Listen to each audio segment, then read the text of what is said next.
1 अक्टूबर साल 2025 को उत्तर प्रदेश के बुलंदशहर के नरोरा थाने में एक महिला जिसका नाम लाली उर्फ सीमा होता है, वह रोते बिलखते हुए थाने में पहुंचती है और थाने में जाकर पुलिस वालों से बताती है कि उसकी 3.5 साल की बेटी जिसका नाम दिव्यांशी है, जिसे उसने गोद लिया था, वह अचानक कहीं गायब हो गई है और मुझे अपने ही पास में रहने वाली एक ललतेश नाम की महिला पर शक है और उसने ही अपने अन्य साथियों के साथ मिलकर मेरी बेटी को किडनैप कर लिया है और उसकी हत्या करने के बाद उसके शव को कहीं पर छिपा दिया है। अब पुलिस वाले जो है इस जो लाली उर्फ सीमा होती है इसकी तहरीर पर जो है केस को जो है पंजीकृत करते हैं और उसके बाद इस पूरे मामले की तलाश में जुट जाते हैं। अब पुलिस वालों को पता चलता है कि जो लाली उर्फ सीमा है इसके पति की मृत्यु लगभग 1.5 साल पहले हो चुकी है और अब यह महिला जो है अपने प्रेमी जिसका नाम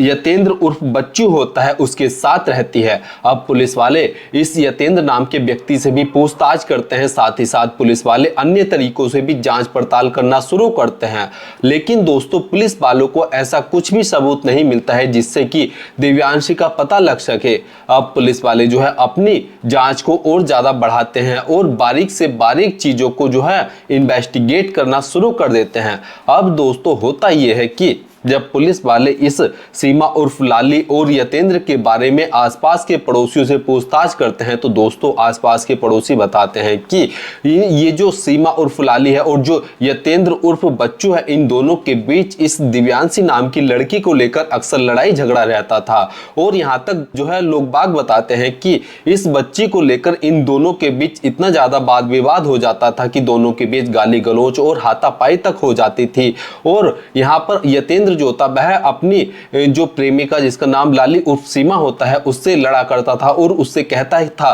कि तुम्हारी जो बेटी है यह तुम्हें घर का काम नहीं करने देती है और हमें जो है इससे काफी प्रॉब्लम है। और पुलिस वालों को जब यह बात पता चलती है तो पुलिस वाले इस पूरे मामले को दूसरे ही एंगल से देखने लगते हैं और दोस्तों पुलिस वाले जो है जब लाली उर्फ जो सीमा होती है इससे जब पूछताछ करते हैं तो इसके बयान भी बार बार बदल रहे होते हैं, जिसके चलते पुलिस वालों को इसके ऊपर भी शक होता है, लेकिन पुलिस वालों के पास ऐसा कोई सबूत नहीं होता है जिससे कि वह लाली उर्फ सीमा को पकड़कर उसके जो है हिरासत में लेकर पूछताछ करें। अब दोस्तों पुलिस वालों को एक सूचना और मिलती है जिसमें गांव वाले लोग बताते हैं कि एक बच्चे की लाश नहर में तैर रही थी और उस लाश को तैरता हुआ देखकर हमने उसे बाहर निकाला और हिंदू रीति रिवाज के अनुसार उस लड़की को जो है जमीन में गड्ढा खोदकर उसे वहां पर दफन कर दिया। अब पुलिस वाले जब उस बच्चे के जहां पर उसे दफन किया गया था उसके बारे में जानने की कोशिश करते हैं तो दोस्तों पुलिस वालों को वह जगह दिखाई जाती है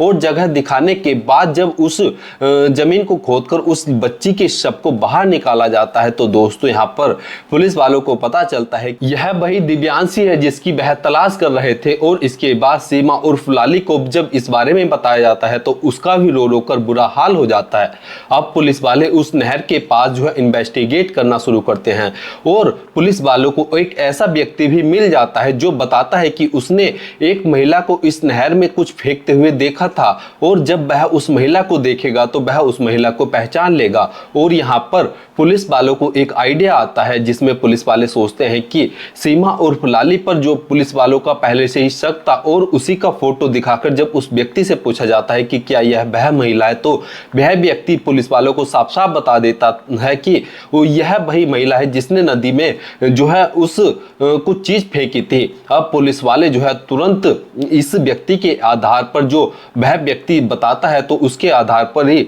सीमा उर्फ लाली को गिरफ्तार कर जब अपने तरीके से पूछताछ करते हैं तो यहाँ पर सीमा उर्फ लाली जो होती है वह पुलिस के सामने तोते की तरह जो है पूरे हत्याकांड की वजह बता देती है। और यहाँ पर लाली उर्फ सीमा बताती है कि उसने अपने प्रेमी यतेंद्र के साथ मिलकर दिव्यांशी का मुंह दबाकर जो है उसकी हत्या कर दी थी और उसके बाद उसे नहर में फेंक दिया था। लेकिन दोस्तों जब पोस्टमार्टम रिपोर्ट आती है तो उसमें पता चलता है कि उस बच्ची की जो है मुंह दबाकर हत्या नहीं हुई है बल्कि उसकी पानी में डूबने के कारण मौत हुई है। अब पुलिस वाले को यह भी पता चल जाता है कि जब उसकी मां ने उसका मुंह दबाया था तो वह लड़की जो है, जो दिव्यांशी 3.5 साल की थी, वह जो है बेहोशी की हालत में चली गई थी और उसे जीवित रहते हुए पानी में फेंक दिया था, और जिसके चलते वह बच्ची पानी में डूब गई और उसकी मौत हो गई। और इस तरह से पुलिस वाले जो है इस पूरे मामले का खुलासा करते हैं और पुलिस वाले इन दोनों आरोपियों को, जिसमें सीमा उर्फ लाली और जो यतेंद्र उर्फ